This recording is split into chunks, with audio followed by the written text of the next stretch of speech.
Assalamualaikum warahmatullahi wabarakatuh. Sampurasun, wilujeng enjing kanggo pemirsa sadayana simkuring Salsa Resmawati di kelas 12 IPS hiji dina waktos ieu bade ngaduhikeun sawarta-warta anu parantos kajantenan di dinten Kemis kaping 23 Januari 2020. Wewengkon Bale Endah Kabupaten Bandung kakenaan mangrupa-rupa musibah. Salah sahijina mudana Cai Wahangan Citarum. Dumasar kana datar nu katarunti kurang leuwih 1536 imah katut bangunan sakola jeung pamarentah kakeum ku Cai Wahangan Citarum tea. Nu ngalatarkeun cai muda teh salian niti gedena cai hujan oge ku ayana cai anu teu katampung jeung teu ngocor kana kumalir akibat balana runtah anu ngahalangan kokocoran anu ngabaluarkeun cai jadi ngeuyeumeuh.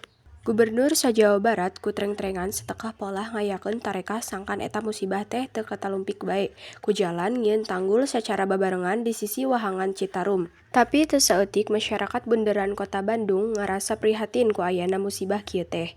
Rengreongan ngayakeun tarekah ngumpulkeun waregen keur sumbangkeuneun ka warga anu kakeunaan musibah tea.